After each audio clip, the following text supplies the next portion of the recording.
어른들은 어떻게 배울까요? 아이들하고는 좀 다르겠죠? 그냥 지식을 머릿속에 넣는 것, 그 이상일 텐데요. 오늘 바로 그 얘기를 해보려고 합니다. 한 편의 논문을 가지고 이 성인학습의 복잡한 세계를 지도처럼 쫙 펼쳐볼 거예요. 자, 한번 생각해 보실까요? 가장 최근에 뭔가 새로운 걸 배운 경험 혹시 있으세요? 운전일 수도 있고, 새로운 요리일 수도 있고요. 바로 그 경험. 어쩌면 오늘 우리가 함께 펼쳐볼 이 거대한 학습 이론의 지도 위에 여러분의 경험이 딱 자리 잡고 있을지도 모릅니다. 같이 한번 찾아가 볼까요? 오늘 우리의 안내자가 되어줄 논문이 바로 이겁니다. 막 뒤죽박죽 얽혀 있는 것 같은 수많은 학습 이론들을요, 이 논문이 아주 명쾌한 지도로 만들어주거든요. 그럼 이 지도를 따라서 첫 번째 목적지로 한번 들어가 보죠. 우리의 여정은 이렇게 진행될 거예요. 처음에는 한 사람의 머릿속을 들여다볼 거고요. 그 다음엔 시야를 확 넓혀서 그 사람이 속한 사회를 살펴볼 겁니다. 그리고 이 전체적인 흐름에서 어떤 큰 특징들이 나타나는지, 또 앞으로 학습은 어떻게 변해갈지, 이렇게 점점 큰 그림을 향해 나아갈 겁니다. 자, 그럼 본격적으로 시작해볼까요? 첫 번째 파트는 바로 학습자의 마음속입니다. 그러니까 학습이라는 게 한 사람의 머릿속에서 그 개인 안에서 일어나는 과정이라고 보는 심리학적인 관점이죠. 모든 것의 시작은 바로 나 한 사람입니다. 이 초창기 이론들은요, 핵심이 아주 간단하고 명확해요. 뭐냐 하면 모든 학습은 나라는 개인, 딱 한 사람 안에서 일어난다는 겁니다. 내 경험, 내가 뭘 하고 싶어 하는지, 내 머릿속에서 정보를 어떻게 처리하는지, 이게 바로 학습의 전부다 라고 생각했던 거죠. 이 심리학적인 접근 방식에도 큰 줄기가 몇 개 있는데요. 그중 하나가 바로 도구적 학습입니다. 이건 또 두 가지로 나뉘어요. 하나는 행동주의. 어떤 자극을 줬을 때 행동이 바뀌면 학습했네 라고 보는 거고요. 다른 하나는 인지주의인데 이건 우리 뇌를 일종의 컴퓨터라고 생각하고 정보가 어떻게 처리되는지에 초점을 맞추는 거예요. 개인의 경험을 통해서 배우는 과정을 아주 잘 보여주는 모델이 바로 이 콜브의 4단계 사이클이에요. 예를 들어서 우리가 처음으로 파스타를 만든다고 상상해 볼까요? 일단 레시피도 안 보고 그냥 막 만들어 봐요. 이게 바로 느끼기죠. 근데 면이 다 불어터졌어요. 그럼 왜 이렇지? 하고 쳐다보겠죠. 지켜보기입니다. 그리고 곰곰이 생각해 보니까 너무 오래 삶았구나 하고 원인을 깨닫게 됩니다. 생각하기죠. 그럼 다음번엔 시간을 재서 다시 도전하겠죠? 이게 바로 해보기입니다. 이 4단계를 계속 빙글빙글 도는 게 바로 경험학습이라는 겁니다. 자, 또 다른 중요한 흐름이 인본주의입니다. 이건 학습을 단순히 지식을 쌓는 게 아니라 한 사람이 성장하고 자기 잠재력을 꽃피우는 과정으로 보는 거예요. 우리가 흔히 말하는 자기주도 학습 있죠? 내가 뭘 배울지 스스로 정하고 계획하는 거요.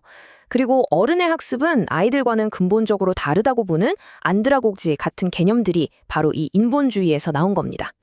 바로 이 문장. 이게 인본주의의 핵심을 그냥 한 방에 보여주는 말입니다. 학습의 주인공은 책상 위에 놓인 지식도 아니고 앞에 서 있는 선생님도 아니고 바로 배우고 있는 나 자신이다 라는 아주 강력한 선언인 셈이죠. 자, 여기서부터 이야기의 판이 완전히 바뀝니다. 지금까지는 한 사람의 머릿속만 들여다봤잖아요. 이제는 카메라를 쭉 빼서 그 사람을 둘러싸고 있는 세상, 바로 사회라는 더 큰 그림으로 시선을 옮겨볼 시간입니다. 보세요. 초점이 확 바뀌었죠? 개인의 마음에서 사회적 맥락으로, 나 혼자 공부하는 것에서 커뮤니티와 함께하는 것으로, 이제부터 학습은 더 이상 외로운 싸움이 아니게 되는 겁니다. 이런 관점에서 나온 게 바로 사회적 학습 이론이에요. 핵심은 학습은 혼자 하는 게 아니라 다른 사람들과 어울리면서 일어난다는 거죠. 여기서 정말 중요한 개념이 실천 공동체인데요. 말이 좀 어렵죠? 그냥 우리 주변에 있는 독서 모임이나 아니면 같이 코딩 공부하는 스터디 그룹, 이런 걸 생각하시면 돼요. 바로 그런 곳에서 우리는 서로 영향을 주고받으면서 배우고 성장하는 거잖아요. 이 사회적 관점은요, 우리를 훨씬 더 깊은 수준의 학습으로 이끌어요. 바로 전환학습이라는 건데요. 이건 그냥 새로운 사실 하나를 더 아는 차원이 아니에요. 내가 정말 당연하다고 믿어왔던 어떤 생각에 대해서, 근데 이게 정말 맞나? 하고 근본적인 질문을 던지는 거예요. 그리고 그 과정을 통해서 세상을 보는 관점 자체가 완전히 뒤바뀌는 그런 아주 극적인 경험을 말합니다. 이 전환학습의 배경에 깔린 철학이 바로 이 문장입니다.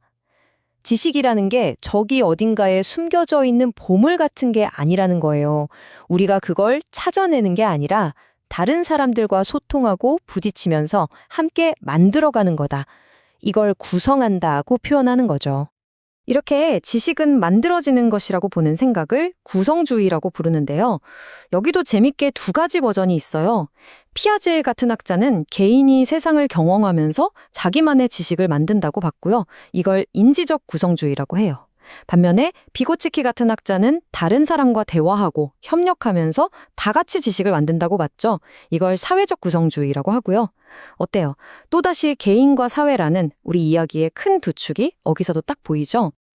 자, 지금까지 개인의 마음속에서 출발해서 그를 둘러싼 사회라는 더 넓은 세계까지 꽤 긴 여정을 함께 왔습니다.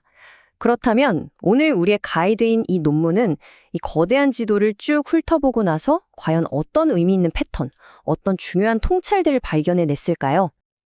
네, 이 논문은 크게 세 가지의 아주 중요한 흐름을 짚어냅니다. 첫째, 우리가 계속 이야기했듯이 학습 연구의 무게중심이 개인의 심리에서 사회적 맥락으로 옮겨가고 있다는 거고요.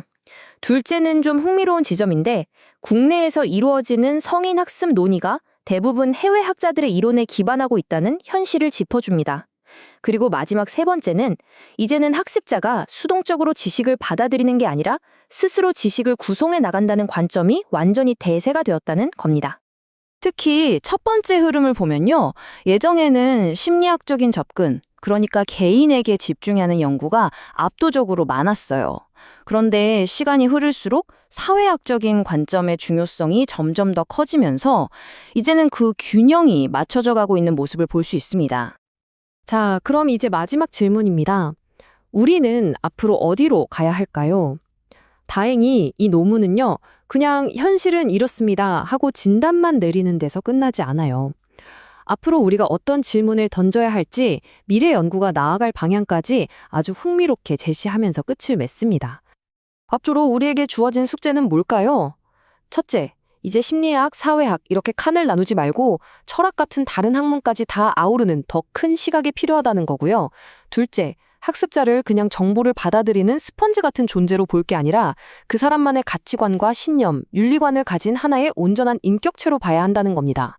그리고 마지막으로 도대체 지식이란 게 뭘까? 우리는 무언가를 안다는 것을 어떻게 알 수 있을까? 하는 이런 아주 근본적인 질문으로 다시 돌아가야 한다고 이야기합니다.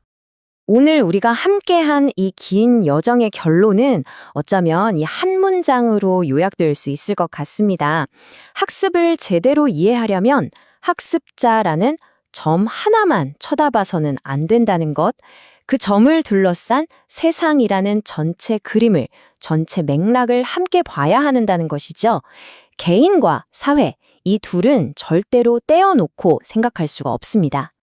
마지막으로 여러분께 이 질문을 하나 던지면서 마무리할까 합니다.